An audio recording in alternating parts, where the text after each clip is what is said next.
Okay, so once again, good afternoon po sa inyong lahat. So ang tatalakayin po natin ngayong hapon na ito ay tungkol sa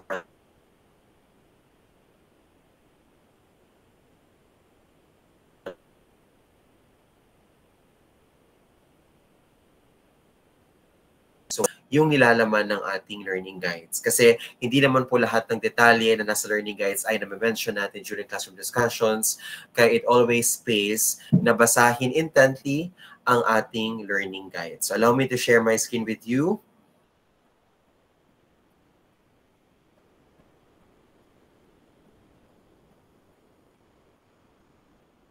Nakita niyo na po ba ang aking PowerPoint? So kailangan ko na siya ibalik sa slide 1. Nakita niyo na po. Okay, thank you very much. So, ayun po. Ang lesson number 11 is World War I. Kung nakikita niyo po sa backdrop nitong slide na ito, ay merong assessment na yung assassination ay mag-lead sa isang digmaan. At alam natin sa kasaysayan na nag-lead nga ito sa isang digmaan. So later on ay ma-find out natin kung anong assassination ito at kung ano ang magiging resulta ng mobilization of forces na magmumula sa assassination na ito. Pero bago ang lahat, ang World War I ay bahagi ng module number 1 na binubuo lamang ng dalawang lessons. So lesson 1.1 ay factors that led to World War I at lesson 1.2 ay impact ng World War I. At meron lamang po tayong 3 targets or objectives para sa entire module. I would also like to check kung nagpo-proceed ito. Hindi ko na siya full screen kasi nagkakaroon ako ng problema sa pag-navigate. Kaya please tell me kung ang nakikita niyo po ngayon na naka-flash ay yung target. Para lang sigurado. Okay, thank you very much. Let's proceed with this political cartoon. So, I would like to ask you, Sodium, kung ano po sa tingin ninyo ang ibig sabihin ng political cartoon po na ito. So, observe po ninyo yung political cartoon na nakikita nyo ngayon sa inyong screen. Ano kaya ang pwedeng kahulugan ng political cartoon na ito? Pwede po kayong sumagot sa pamagitan ng pag-click doon sa raise hand button po natin or pwede rin naman sumagot gamit ang ating chat box. Kung ano pong convenient po sa inyo ang gamitin po ninyo. Pero of course, mas gusto ko yung mag-raise hand button na lang kayo para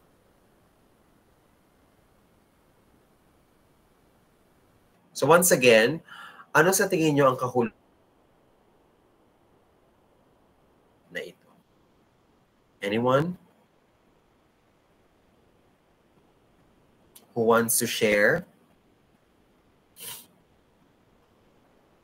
We have 27 students in attendance this afternoon. So look at the political cartoon. Pero po diyang nasa dialogue box, no? If you touch me, I'll. If you make a move, I'll. Ganun. Let's see. Okay, we begin with Miss Villorente tapos si Mr. Solino. Miss Villorente? Sir, parang ano po siya, like, sa pagtingin ko, sir, parang like alliances, I guess, na like how, if you hit one, parang domino effect siya. Parang, like, it's a web of alliances. Iba-iba pong... Okay, alliances. How about you, Mr. Sorino? Okay, how about you, Mr. Sorino? You want to add to that? Similar to what Kara said po, domino effect, for me, like chain reaction siya. So, if the second person from the left tries to hit the person all the way at the left, the third person from the left will try to defend him, but that causes another country to defend another person, which then causes a chain reaction of countries fighting each other to defend the country that originally started with just 2 people. Okay, thank you very much. No? So maganda yung mga concepts na binigyan daan ninyo. So ang una, yung konsepto ng alliances. In Filipino, we call it alianza. So it's a group of, let's say, nations na nagbaband together. They are bound by, let's say, a certain agreement to defend each other in case of war, no? Or kung anumang sitwasyon na mangangailangan ng tulong ng bawat isa. Tapos, yung isa ay chain reaction. So, pag sinabi natin chain reaction, ay nagkakaroon ang isang bansa ay kumbaga inatake ng isang bansa, definitely yung mga kakampi ni country A, for example, ay mag-mobilize ng forces in defense of country A. So, ganyan po, basically, ang magiging picture ng World War I na pag-uusapan po natin ngayong hapon na ito. Ngayon, to make things much easier, pwede nyo lang pong kabisaduhin yung mnemonics na mania. Ito po yung factors na nag-lead sa World War I. So, isa-isahin po natin ito ngayong hapon na ito. So, M stands for militarism. The first A stands for alliances.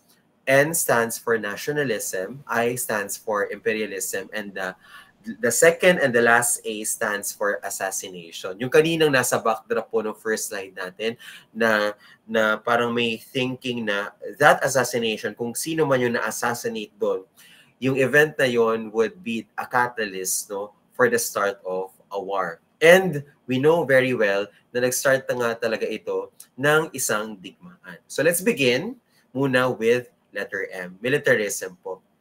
Basically, when we talk about militarism, we're talking about a policy of glorifying military power. It also has something to do with promoting the build-up of military power and keeping a standing army always prepared for war. One way or another, yung militarism po has something to do with Industrial Revolution. Because hindi lang siya usapin ng mass production ng mga bagay-bagay. It's about yung use of science para magkaroon ng improvement yung iba't ibang aspekto ng lipunan at saka ng isang bansa. Kasama na po dito yung military capacity ng isang bansa. So, ibig sabihin nito, pag sinabi natin militarism, it's about flexing yung military muscle ng isang bansa by way of showcasing yung lahat ng kakayahan nila militarily. No? At sa panahon po na ito, at the beginning of the 20th century, with the Industrial Revolution, making many European economies successful.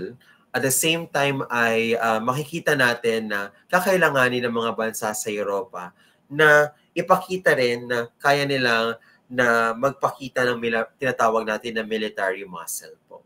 So, hindi naman ito sa usapin lagi na papasok agad sa digmaan. Pero mahalaga nating tingnan ito sa punto de vista or perspective na handa, may capacity ka na i-defend ang iyong sarili kasi meron kang paghahanda militarily speaking. So the powerful countries of Europe allocated great amounts of money. So sa nagmula yung money na ito, definitely doon sa kanilang ekonomiya na nakikinabang doon sa nagpapatuloy na Industrial Revolution. At itong pera na ito, yung certain percentage, let's say, of the national budget ay allotted for armaments. At saka yung pag-maintain ng large armies sa panahon na hindi naman digmaan. Yung tinatawag po natin na peacetime. So it's a way to actually make sure na just in case magkaroon ng, let's say, aggression from a neighboring country, for example, ay merong capacity yung bansa na i-defend ang kanyang sarili in any way possible. So that's militarism. And do not forget that militarism as a concept continues to be very influential and relevant today because with the advancement of technology, makikita natin na yung mga bansa ay nagpoposisyon ng kanilang military capabilities para mapakita sa ibang mga bansa kung ano yung kaya nilang gawin kapag sila ay, kumbaga, kung sila ay parang na-offend or na-injure yung kanilang pride. So one good example of this in modern times po ay yung pag-mobilize ng China ng kanyang persa laban dun sa Taiwan na itinuturing nito na rogue province. And same thing could be said about yung pag-beef up ng military presence ng China sa West Philippine Sea. Militarism is an ideology, by the way. If you still remember yung napag-usapan natin ng first quarter, ism. Kung sinabi natin ism, ito po yung mga salita that has something to do with a certain perspective, a certain ideology. It has something to do with military technology, military advancement, military capacity. Okay, to add to that, pag-uusapan na po natin yung na-mention ni na Mr. Surino at saka ni Ms. Vellorente kanina na alliances. Pag sinabi nating alliances, is an agreement between two or more states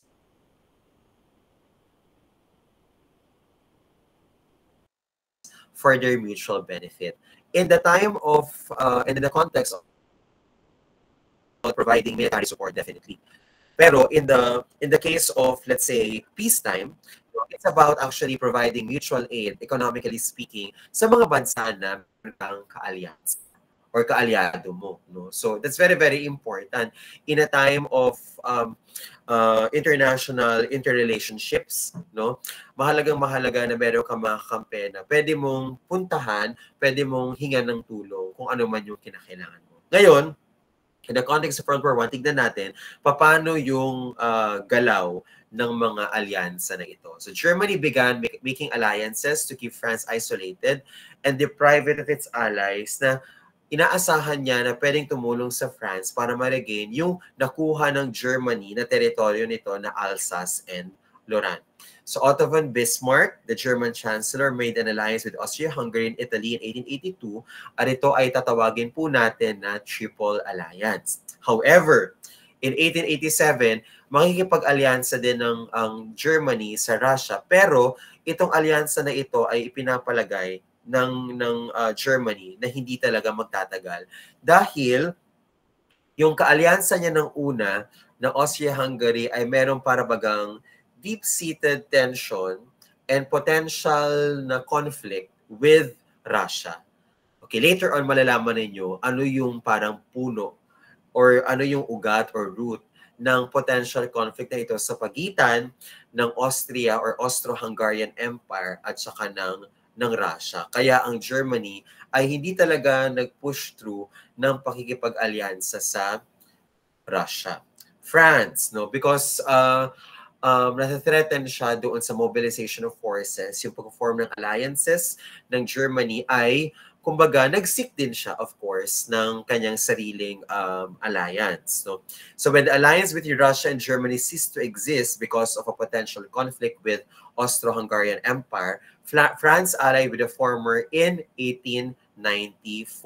And in 1904, ito po ay nasa 20th century na po tayo, France and Britain entered yung tinatawag natin na Entente Cordiale, which means friendly understanding. And in 1907, out of mutual fear dun sa growing military power ng Germany ay nagtatagpo siya ng isang alyansa with Great Britain and Russia. At ito po ay tatawagin na Triple Entente. So actually, itong Triple Entente na ito na alliance was more of a friendly alliance kaysa doon sa military alliance. Pero makikita natin sa kasaysayan dahil papasok na sa World War I, eventually ay mangangailangan din talaga na ma-mobilize yung mga forces ng mga nasa Triple Entente na ito para sila ay magtagumpay dun sa digmaan na papasukin po nila. Ngayon, ano ang epekto ng pagiging miyembro ng isang alliance? Una, a country becomes more aggressive. Magiging aggressive yung isang bansa kasi syempre may kakampi na siya. Diba? At pag may kakampi ka, alam mo na may tutulong sa'yo anytime na merong umagrabyado sa'yo. To a certain extent, nakakaboost siya ng confidence ng isang bansa, lalo na kung ang mga kakampi mo o yung kaalyansa mo ay mga powerful nations. No? So kung ikaw ay, let's say, economically stable as a nation, tapos you establish an alliance with,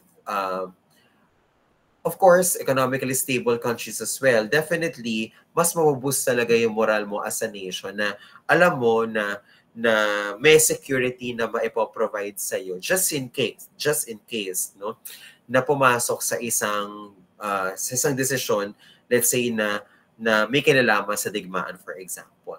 Also, ito na-mention to kanina doon sa sagot ni na Miss Villorente at saka ni Mr. Sorino, yung chain reaction, no? So, it's about reacting. It's about reacting to, let's say, an initial show of threat, no? At makikita natin dito yung mobilization ng iba't ibang mga pwersa ay nakabatay doon sa desire at saka doon sa napagkasundoan doon sa alyansa ng mga bansa po. So, do not forget the Triple Alliance and the Triple Entente. So I will now be showing to you, this map of Europe, showing in orange po, that's the Central Powers. So makita niyo po dyan yung Ottoman Empire. No, Ottoman Empire ay bahagi po na tinatawag natin na Central Powers. Kasama po dyan ang Germany at ang Austria-Hungary. Pamansin po ninyo, Ottoman Empire, nagkaroon siya ng tension with Russia, no, noong panahon po ng Crimean War. And of course, during this time, nagpapatuloy po yung tension sa pagitan ng dalawang political organization po na ito. Tapos, ayan po, yung parang mga tinapay, ang palaman kasi itong Central Powers, no, nasa gitna sila, central sila, no. So yung mga tinapay, yan po yung Allied Powers, and you will also see yung mga bansa po na itinuturing nila ang kanilang mga sarili na neutral countries. Parang sila ay kumbaga hindi nagpapakita ng expressed support, no, doon sa either the Central Powers and the Allied Powers po. Okay, so moving forward po, ito na yung N. No, so we're done with militarism, no, flexing the military muscle. We're also done with alliances, yung pagbaband together ng iba't ibang mga bansa. They agree to actually aid each other, no, not only in war but in other situations as well. Tapos of course we have another ingredient, no, to the start of a war, yung nationalism. Kung sinabi natin nationalism, ism na naman yan, isa na ideology, it has something to do with a feeling of devotion and pride in one's country. So this also has something to do with a belief, no, that people should be loyal mainly to their nation. Sa tingin nyo guys, bakit ba pwedeng maging ingredient yung nationalism sa isang digmaan? Bakit? Anong meron dun sa devotion na nararamdaman mo sa isang bansa, sa bansa mo, na pwedeng maging dahilan para ikaw ay sumabak sa gera or sa digmaan? Anyone? Anong meron dun sa nationalism para yung mga tao ay talagang susuungin ang dangers of war? Okay, Mr. Sorino? I think it could be a factor because if the people feel that a different country is pressuring their country in a certain way, then will have that feeling of having to defend their own country, which then could pressure their government to engage in war with the country that is just providing a slight pressure on their country. Okay, very good, no? Kasi it has something to do with one thing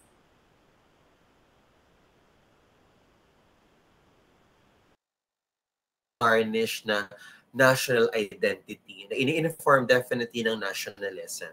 So ikaw, bilang miyembro ka ng isang particular na bansa, kapag may nang anggarbado sa isang bansa mo, maganda siyang paraan para mapakita mo yung suporta mo. Pero pwede siyang patungo sa digmaan or patungo sa ibang mga bagay.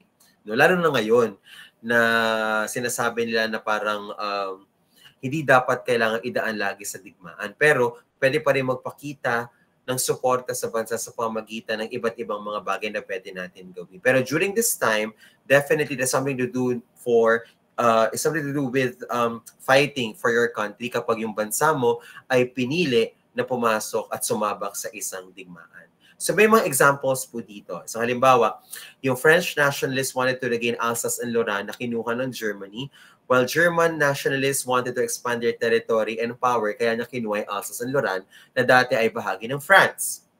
Ngayon, this actually aggression on the part of the Germans ay reminiscent then of Lebensraum. If you're familiar with Lebensraum, it's actually Hitler's idea of expanding yung Nazi Germany because he wanted to give the Aryan race enough space to propagate. Kaya nanakop siya ng mga teritoryo para magkaroon ng enough space na mag-propagate, magparami in Filipino yung Aryan race, yung superior race na kanyang vote or kanyang sinasabi sa kanyang ideology. At naging very, very important for him to actually concentrate sa concentration camps yung mga di umano ay mga latak ng society, yung mga Jewish people po. So basically ganon. It's in the name of nationalism. We're doing this because you wanted to salvage your nation. Pero during the time of World War I, it's about addressing a particular concern. Kapag merong aggressor doon sa bansa mo, parang it's about what you'll do kapag nangyari po ito. Another example ay ito, Russian Pan-Slavists wanted the Russian over the south of Eastern Europe. Guys, ito ay yung kaninang sinasabi ko sa inyo, bakit hindi nag-push na masyado yung alliance between Germany and Russia? Kasi nandiyon na sa picture yung Austria-Hungary. Yung mga Slavists po kasi na ito, yung mga Slavs po, sila po ay nakapailalim sa Austria-Hungary. No? At dahil itong Austro-Hungarian Empire ay isa ring matatag na empire, definitely, hindi ka pwedeng magkaroon, let's say, ng kataliwas na parabagang ideology or parang trajectory doon sa binuo mong grupo. At definitely, potential enemy yung Russia dahil yung mga Slavs nga wanted to actually become part of Russia, pero sila ay part ng isang pangkaalyado ng Austria-Hungary. So, things could become complicated kapag ganun ang mangyayari. So, those things, no, ay informed by a certain sense of national identity. So nationalism, bottom line, could be a unifying force. At the same time, it could also be divisive, especially if you have a state na maraming mga identities na pwedeng mag-adhere to a certain kind of national identity. Pwede siyang maging dahilan para maghiwa-hiwalay po yung mga bansa. Definitely, yung feeling ng mga tao na devotion sa bansa nila ay isang ingredient para pwedeng mag-empower sa kanila para jumoin sa isang digmaan kung kinakailangan. So we're done with militarism, alliances, nationalism. Let's move forward to imperialism po. So basically, pag sinabi nating imperialism, there's something to do with a stronger nation seeking to dominate other countries. No, imperialism has something to do with control, a certain sense of control over much weaker, smaller nations in the world. So basically, bakit pwedeng maging ingredient ang imperialism? Dahil may rivalry na nakikreate yung imperialist ambitions ng mga European nations sa isa't isa. Kasi of course, everyone wanted to become number one. Kaya everyone wanted to have more, no, overseas colonies. Kasi pag marami kang overseas colonies, mas marami kang source of resources. No? At pag marami kang source of resources, mas marami kang raw materials para masustain yung tinatamasa mong benefit because of Industrial Revolution. Bottom line, guys, pag mula ng Industrial Revolution, pwede mo mapapag-connect the dots yung mga nangyayari po sa mundo, no, ngayong 20th century po.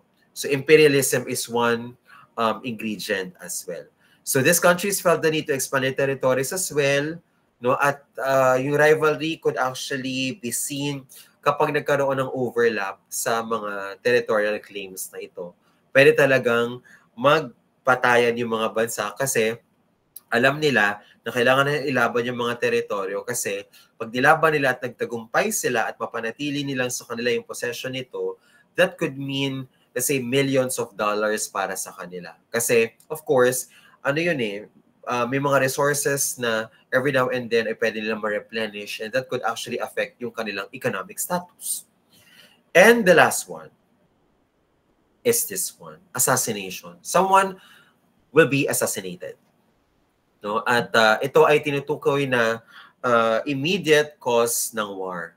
Ito po yung assassination ng Archduke Franz Ferdinand at ng kanyang asawang si Sophie nung sila ay bumisita sa Sarajevo noong June 28, 1914. Ang gumigawa po nito, ay kung di ako nagkakamali by the way, hindi ito yung first time na nagkaroon ng attempt sa buhay itong si Archduke Franz Ferdinand. Pero itong sa puntong ito ay nagtagumpay na yung assassin. At ang assassin ay walang iba kundi sa Gavrilo Princip na miyembro ng isang society. Na yung secret society na ito ay informed by certain nationalist ideology.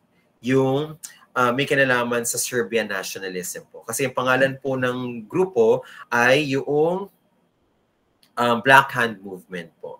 So, it was a secret organization that aimed to rid Bosnia of Austrian rule. So the Serbians hoped that the assassination of the Archduke and his wife would lead to a Slavic revolution na eventually magiging dahilan para sila ay mawala sa clout or sa control ng Austro-Hungarian Empire. And the rest is history. Ito na po yun. Kung papansinin nyo, napakalapit ng mga pangyayari sa isa't isa. June 1914, Archduke Franz Ferdinand and his wife were assassinated in Sarajevo.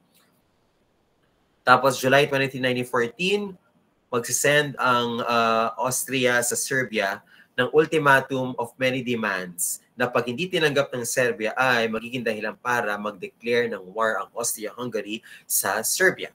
Ngayon, di umano ay hindi natupad ng Serbia ang mga ultimatum na binigay ng Serbia. Hindi masusunod ng Serbia ang ultimatum na binigay ng Austria-Hungary, kaya magde-declare noong July 28, 2014 ng digmaan ng Austria sa Serbia. At ang Russia mag-mobilize ng kanyang forces in support of Serbia. So July 30, 1914 na po yan. Kung papansinin nyo, once again, yung mga pangyayari ay malapit sa isa't isa. Ito na po yung tinatawag natin na domino effect. So ito na po yung mounting tension that will lead towards the start of World War I na po. So, Russia ordered full mobilization of its forces nga August 1, 1914. Germany will declare war on France, na kaalyado ng Russia.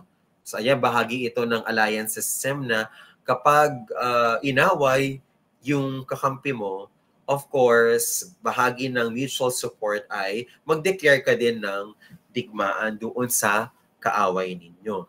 So August 3, 1914, Germany invaded Belgium when the latter refused the former's request for permission to march through Belgian lands in order to attack France.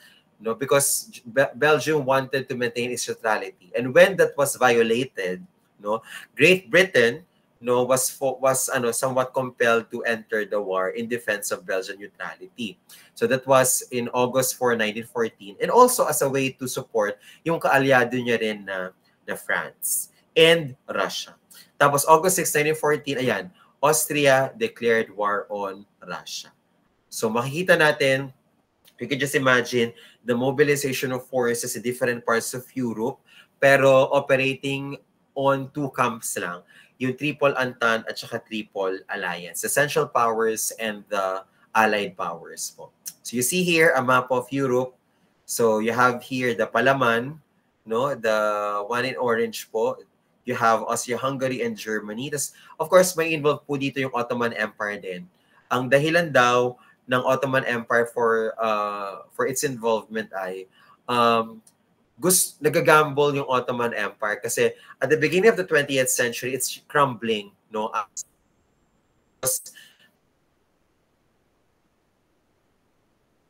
Bilis na nagbago na Europe because of Industrial Revolution, Scientific Revolution, and the Enlightenment. So medyo na-left behind ang Ottoman Empire. And tumaya ang Ottoman Empire sa Central Powers na nag-join sila dito in the hopes of regaining its lost glory. Kasi nga nagka-crumble na siya. At may mga bagay na gusto niyang ma-regain para mapanumbalik yung kanyang dating parang katanyagan, no? That's in Filipino. You have here the Schlieffen Plan. It called for the surprise occupation of neutral Belgium and lightning attack and defeat of France through Belgium. Pero hindi talaga ito nag-push through kasi nagkaroon sila ng problem sa mga trenches. By the way, ito po yung trench. Ganito po yung basically naging uri ng warfare noong panahon po ng World War I. May mga trenches po, mga hinukay ng mga lupa po na sa create po ng spaces dyan for soldiers, for combatants. At ang tawag po dito sa ibabaw, yung may mga barbed wires po dyan, ay no man's land. No? Kasi pag nandyan ka, definitely, yung kabilang partido, pwedeng nabaril ka na. So, it's actually, it's a game of strategy, definitely, ang digmaan. At may mga kwento na madalas ay nabobore ang mga soldiers dito kasi sometimes it will take, let's say, days or weeks na nakatenga lang sila sa loob ng mga trenches na ito. Walang nangyayari. No? Walang nangyayari. So sometimes they are compelled to actually launch an offensive para mag-move yung digmaan. Pero most of the time daw ay nagsistay lang sila dito. It gets really boring. Tapos kapag umuulan, for example, no, ay napupuno ito ng tubig. Tapos meron ka pang mga mga daga at iba pang mga let's say peste na pwedeng mag-proliferate diyan, no? At nagkakasakit ang mga combatants, sa mga soldiers, tapos mabaho din daw ang sitwasyon dito because you can just imagine kung saan sila umiihi at saka dumudumi. Definitely dito yan. Tapos kapag may namatay pa na hindi nandito sa no man's land at dito inabot, for example, dahil sa sakit, kaya let's say na-injure, tapos hindi mabigyan ng medical attention. So you can just imagine yung deplorable situation ng mga trenches. Okay. At ito yung isa sa dahilan kung bakit nagkaroon ng mga stalemates, yung parang walang paggalaw sa digmaan. Kaya hindi rin masyado na-push through ito. Because then, aside from the trench warfare, yung reality ng trench warfare ay naging mabilis daw yung mobilization ng Russian Empire, yung Russia in general. At hindi inaasahan ito ng Germany kasi inaasahan nila na pag na-defeat na nila ito, nakubkub na nila yung France dito, ay dito sa pupunta. Pero they were compelled to somewhat mobilize forces on the Eastern Front na rin because of the surprising speed of the advance of Russian forces. And one interesting thing is that the United States of America will come into the picture along the way. No, the war started in 1914, pero along the way, papasok sa eksena ang United States of America. But in 1914, let me start with that. No? President Woodrow Wilson announced a policy of neutrality for the U.S. However, yung mga Amerikano, they find it very, very difficult to maintain neutrality. Yung wala silang say, they will not take sides, no, in this war. Because number one, ay nakalagay po dyan, no, involved ang dalawang democratic countries, yung France and Great Britain. They felt na an attack on a democratic country is an attack on them. So they sympathize on that aspect. No? Pangalawa, they also fear na dahil may attack on democratic countries like Great Britain and France, no, na pag hinayaan nila ang mga bagay-bagay na mag-progress to the disadvantage of the democracy, ang maghahari ay authoritarianism. Yun ang ayaw nilang mangyari. No? At nakikita nila yung aggressiveness ng Germany and Austria-Hungary on this note. Pangatlo, nag-grow pa yung anti-German feeling or sentiment because may lumubog na isang barko. Napalubog ito ng isang German U-boat, yung British ship na Lusitania, at meron po itong lulan or sakay-sakay na hundreds of American passengers.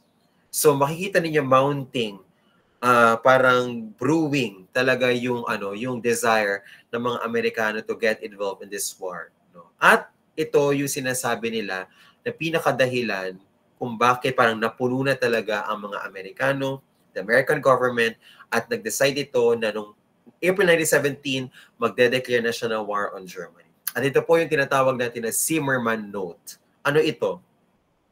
So Arthur Zimmermann, the German foreign secretary at the time, sent a secret telegram code that was trying to make an alliance with Mexico, yung kapitbahay ng US of A sa southern part. And in the message, he said that if the Germans emerge victorious, no, Texas and parts of the American Southwest will be returned to Mexico. So in this context, makikita natin na may long-standing territorial issue ang US and Mexico, which actually continues to this day. May ganun pa ring animosity. Hindi man na siguro pronounced, pero may animosity pa rin sa pagitan ng US and Mexico. Lalo pat ngayon na Trump era, na panibago, na merong desire si Trump na mag-create ng wall, no, separating the states from Mexico. Pero makikita natin, ayan, merong punto sa kasaysayan natin na ganito yung nangyari. Napangakuan yung Mexico, if they will support Germany, that they will be granted territories that were formerly theirs, no, kapag sila ay kumampi sa Germany. At na-decode po ito ng mga British, and of course, when this was sent to the States, no, and when this was informed, when the Americans were informed about this, no, makikita natin na talagang napuno na ang mga Amerikano, and they declared war on Germany. Pero bago ako pumunta dito sa next slide na ito, actually nasa next slide na ako, nung panahon po na ito, nag-declare na po ang maraming European nations involved sa digmaan ng total war. Their economies po, they wanted to make sure na geared towards winning the war. Kasi it started 1914, 1917, no end in sight pa rin. Ibig sabihin, hindi pa rin makita yung kung matatapos na ba, ano na ba, ano na mangyayari. Parang patuloy lang ang digmaan, ano na mangyayari, tatagal pa ba ito, etc., etc. Then the Americans entered the picture. And to a certain extent, many people were led to believe, at to a certain extent, tama din naman yung kanilang paniniwala, na yung papasukan na alyansa ng Amerika ang magiging victors ng digmaan na ito. At sila po ay nandun sa panig, definitely nung kanilang mga democratic brothers and sisters na Great Britain at saka yung France. But I have a question for you guys, no? Bakit sa tingin ninyo na sinasabi na nung pumasok ang Amerika sa eksena, lalo na sa punto de vista ng mga allied forces or allied powers, ay mas nakikita na yung liwanag sa dilim. Mas nakikita na yung victory ng allied powers laban sa Central Powers. Bakit kaya? Bakit may ganong feeling? Anyone? Narinig niyo pa ako, guys? Audible pa ako? Okay, thank you very much. So bakit may ganong thinking, guys? Nung pumasok ang Amerika noong 1917, the war started 1914. The Americans entered 1917 after maintaining a somewhat neutral stance on the ongoing war. Why was there a feeling na finally ay mag-end na yung digmaan on the favor of the Allied forces? Anyone? Any idea? By the way, pwede kayo sumagot sa ating chat box, ha? Time check is 3:40, and thank you to the 28 students na umattend po ng ating meeting, no, ngayong hapon na ito. Okay, walang gusto sumagot. Okay, sinasabi nila, sige ako na lang sasagot, no. Sinasabi nila na very crucial yung entry ng mga Amerikano because nagbigay po sila ng fresh source ng military support. Kasi yung nasa Europe ang digmaan eh.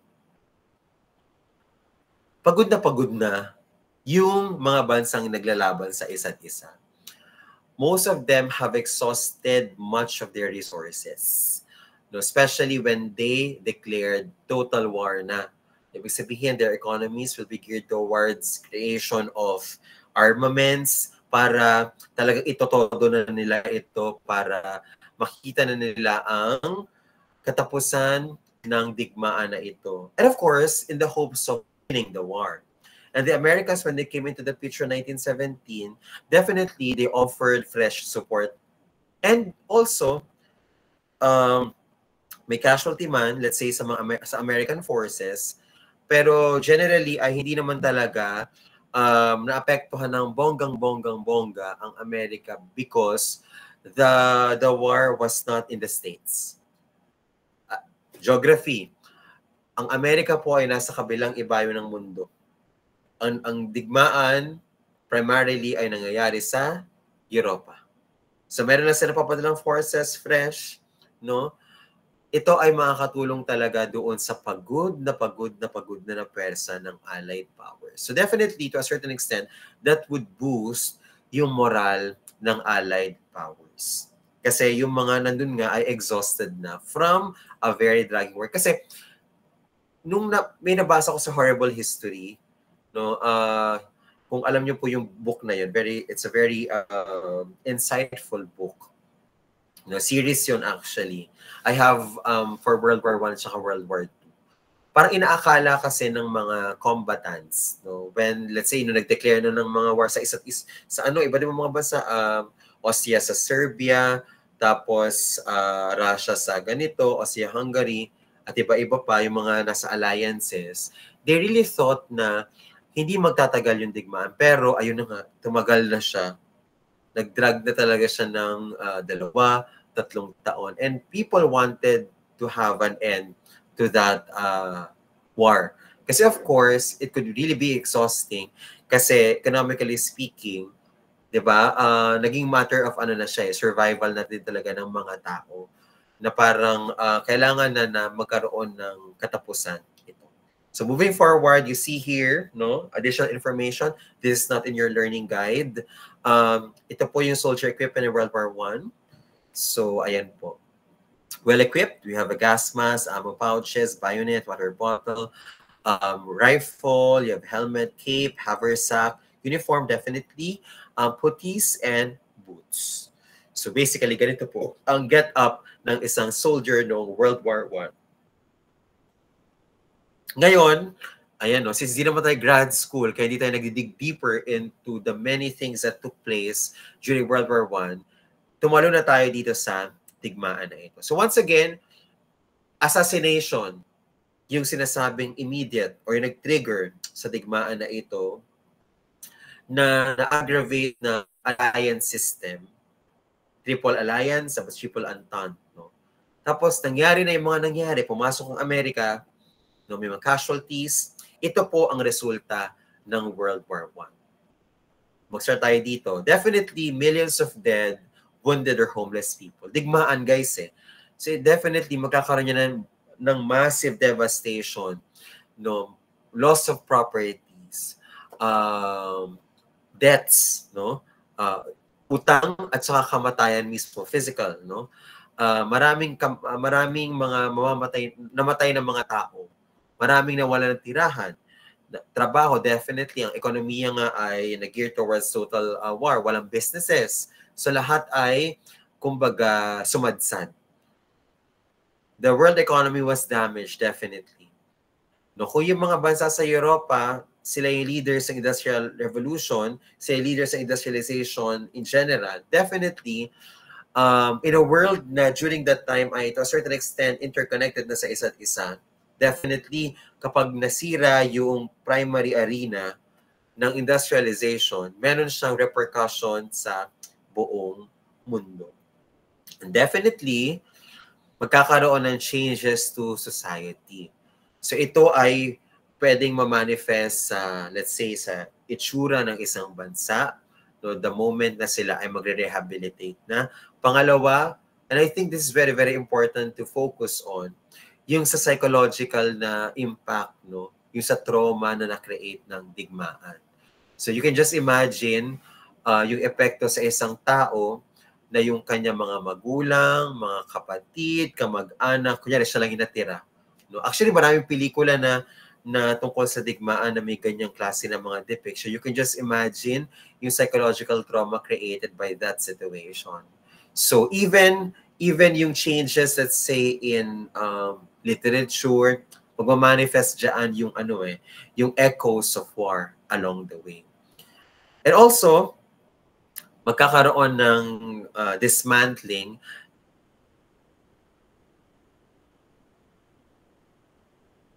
ng 4 na empires. No, yung Germany po along the way will be blamed for the start of World War I. So definitely a way to address the need to have a new balance of power would mean you have to do something about Germany being di umano ay perpetrator ng digmaan na ito. So kailangan mo pahinain ng Germany. At isang paraan para pahinain ito ay tanggalan mo ito ng mga teritoryo. Ito man ay within Europe or overseas. So pangalawa, Russian Empire. Russia exited the war 1917 pa lamang because during that time as well may nagbubrew na revolution sa Russia.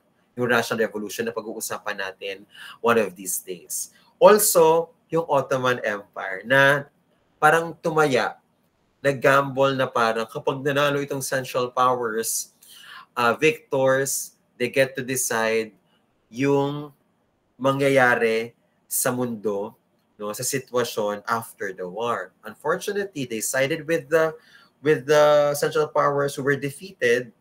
Ang nangyari ay mas lalo sila nag-crumble. And from the ashes came the Republic of Turkey, or what we call now Turkey.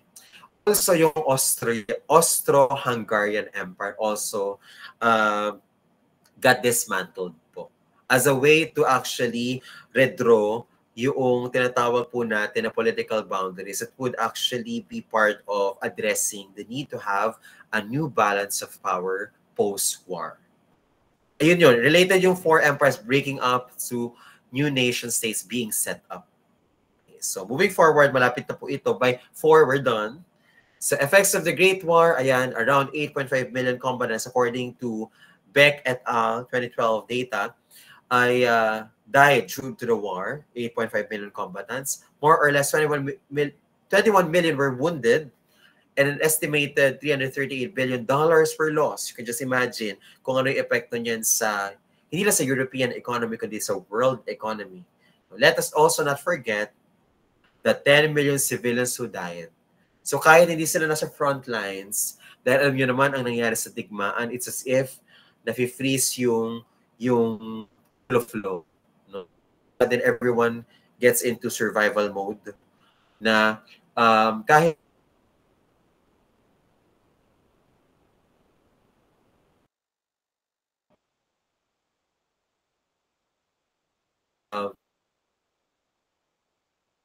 na kapag nag-start na mag-weaken yung institutions ng isang bansa. So it's about you surviving on your own or with your friends and family. So 10 million civilians died and millions of others who survived but lost their livelihoods and property. So you can just imagine yung massive efforts na kakailanganin mo para mag-rehabilitate. And actually, that rehabilitation is another interesting story.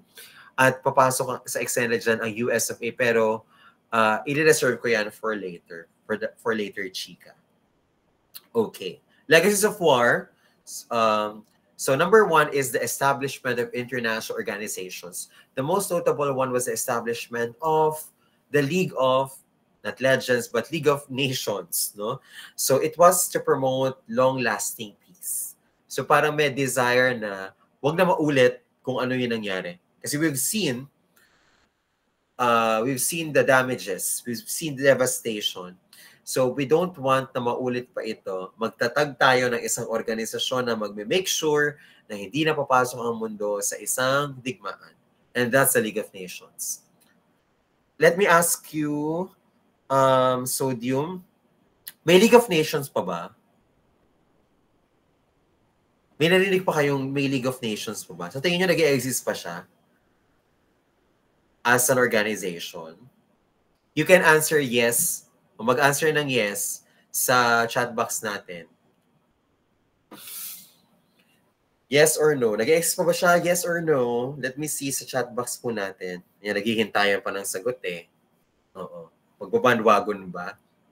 Okay. Ano ang sagot? Nag-exist pa ba ang League of Nations?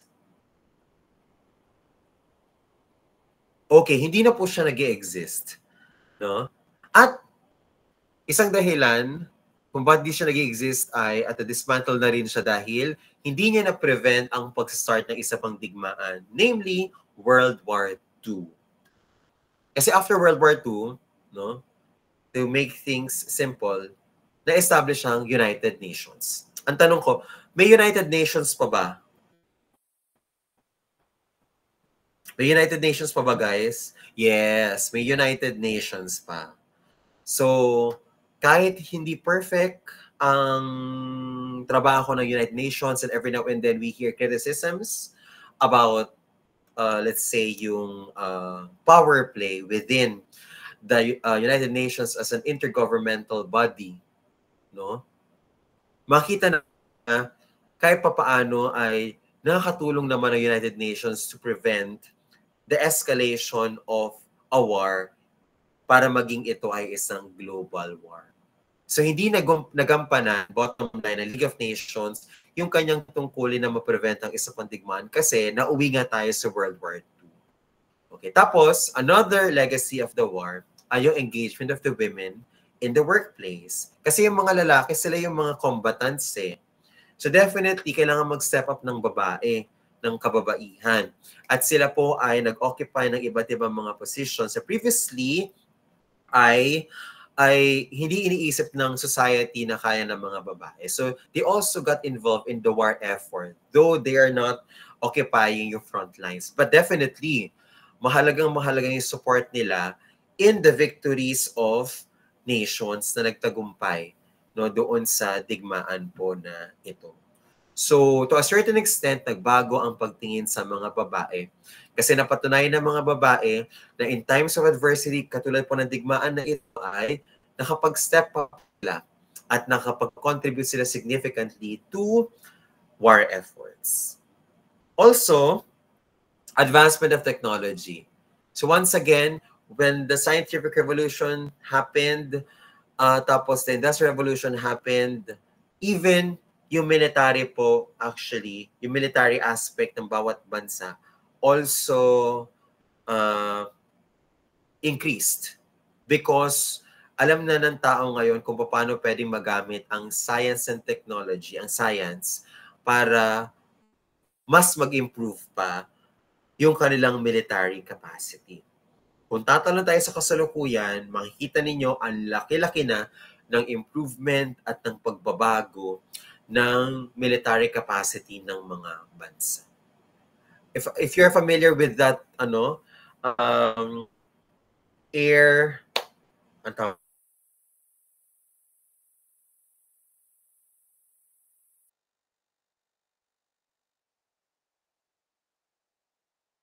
that's another one.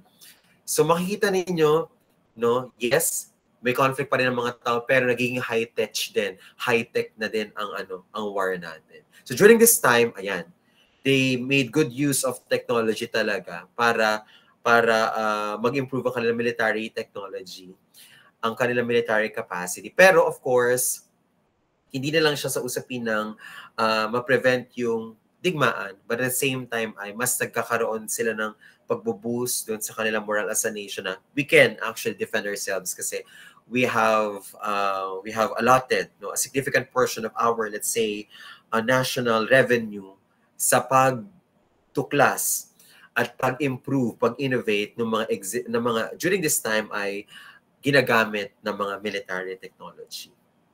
So, also, many nations became independent, as I have mentioned po kanina. So, in Europe, no, may mga nag-emerge na mga bagong mga teritoryo mula sa Austria-Hungary. Sa Africa, meron din po na na-turn over sa mga victors ng mga former German colonies na nasa Africa po. Tapos, even po in Asia, meron din po. Kasi natalo ngayon Germany, so definitely mag-take over dyan yung mga allied forces, yung allied powers po, at yung mga kampe ng allied powers po. So, ganoon naman pag victor ka, you get to decide You get to decide what will happen after a war. Ikaw din yung para bagang to actually redraw the map of the world at i-make sure na yung mga nakaaway nyo, nakalaban ninyo, mga katunggali ninyo ay hindi na sila powerful enough para maging aggressive. Pero that's very, very political naman.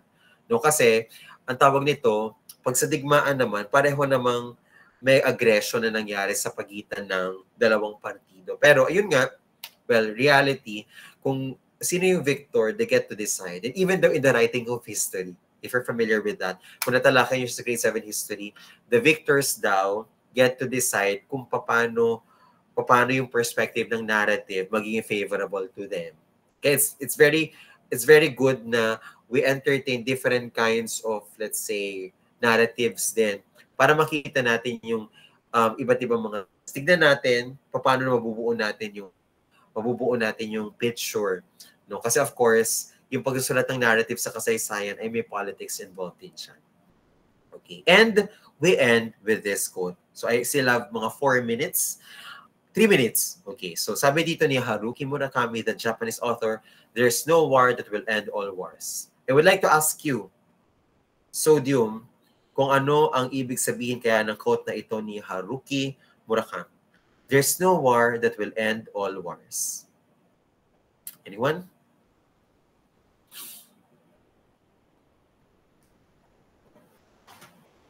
So we have 28 students in attendance this afternoon. Very good. So dito na lang po tayo sa quote of the week. There's no war daw that will end all wars. Ano kayang ibig sabihin dyan ni Haruki Murakami? Anyone? Sodium?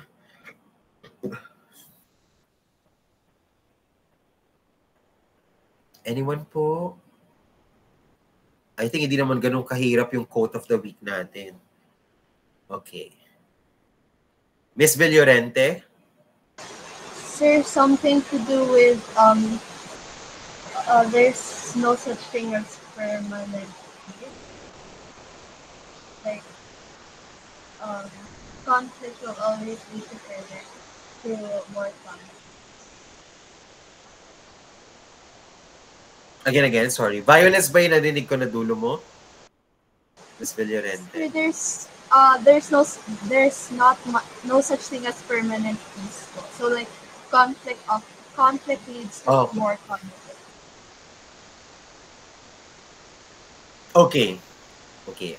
So may point naman yun na parang mahirap mag-maintain ng perpetual na peace at lagit-lagi may mag-a-arise sa conflict. Pero ayun na nga, siguro dahil na rin sa advancement in technology, kaya yung ibang mga, let's say, mga bansa, for example, they would rather enter wars, no, kaysa sa isettle yung mga bagay-bagay na in a diplomatic manner, no? So parang yun din siguro ang epekto ng ng pag-beef up ng military muscle at saka the same time ay yung pag-utilize ng military technology at pag-make sure na nag-i-innovate ito, mas magkakaroon ng magkakaroon ng justification yung mga bansa to be more aggressive with their, let's say, with their line of thinking, no? Kagaya nung sa West Philippines, i-relate ko na lang, no, na parang yung pag-create nila ng artificial islands in the South China Sea.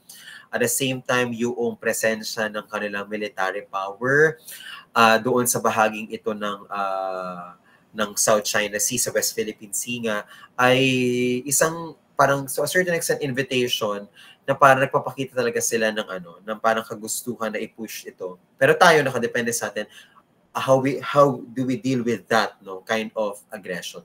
Kasi every now and then, pwede ito talaga mag-escalate into a war. Also, dagdag dito, yung war kasi, nagkikreate siya ng trauma. At the same time, nagkikreate siya ng cycle, ng siklo ng violence. At ang violence begets violence. So, hindi natin maaasahan na actually ironic yan kasi sinasabi nila na pumapasok sa digmaan kasi ang inaasam sa dulo ay kapayapaan. Pero parang ang hirap nun kasi nagkikreate ka ng enemies talaga kapag ikaw ay pumapasok sa digmaan. I would like to make this as an example, no? Yung recent na at ongoing na Israel-Hamas conflict, yung war, no, sa gitnang silangan sa West Asia, ay sinasabi nila, may isa ko nakita na meme sa Facebook. Yung bata na naulila dahil namatay sa atake, sa surprise attack ng Israel, yung kanyang mga kapatid, yung kanyang mga magulang, kanyang mga kaanak. Itong bata na ito, pag nalaman niya yung kwento na nangyari sa kanyang pamilya, yung mabubuong hatred sa kanya because of what happened. Kasi definitely may epekto yan sa laki niya bilang tao. And definitely, no, yung vulnerability ng isang tao with regard to kung ano yung feed sa'yo, ano yung kwento ng pamilya mo na namatay, let's say, sa ganitong pangyayari, ay pwede magdulot na itong bata na ito might have extremist na ideologies din. So parang na ano na siya, umiikot na siya ng umiikot. No? So nagka-create ka ng cycle na every now and then ay kumbaga pwedeng pumutok into a war. No? So there's no war that will end all wars. Kasi kumbaga may involvement ng violence at ang violence kasi nagki-create talaga siya ng animosity sa mga tao. At yung animosity na yon ay laging potential na buto or seed para pagsimula ng panibagong mga kaguluhan. Ito man ay in the form of a war, kapag pinag-uusapan na natin ay sa nasa konteksto tayo ng international politics or kahit actually sa personal nating mga buhay. So once again, well, ito ay pananaw ni Haruki Murakami, no? Pero ako I agree with this one. Kasi nga, alam natin yung epekto ng violence. No? Kasi ang violence po, isa yan sa mga pinag-aaralan sa field ng psychology. At napatunayan na, ayun nga, nagkikreate siya ng cycle dahil may natitire, may nakikreate na animosity at may natitirang trauma at saka negative feelings sa mga tao na nai-involve sa digma. I will also be sharing with you this short clip about territorial changes after World War I and expounding of this slide, yung many nations became independent after World War I. Okay, so stop sharing sa presenting. So, may tanong pa po kayo? May tanong ba kayo? Sodium? Okay, or nagigets po natin. Mag-thumbs up kung nagigets po natin. Ayan. Once again, kagaya ng sinasabi ko sa inyo paulit-ulit since first quarter, it pays to read your LGs from cover to cover because not all the details in the LGs are mentioned during classroom discussions. Kagaya po nitong ginawa natin ngayong hapon po na ito. So I do hope over the weekend ay paunti-unti niyo pong basahin yan kasi may pagkapatuloy pa po yung discussion natin sa mga darating na araw. Lalo na after ng inyong naudlot na LT. So I will be sharing this. Thank you for allowing me. I will be sharing yung recording po nito sa mga klase, no, sa dalawa ko pang klase. Actually, share ko din sa kanina, dun sa mas maganda yung discussion dito.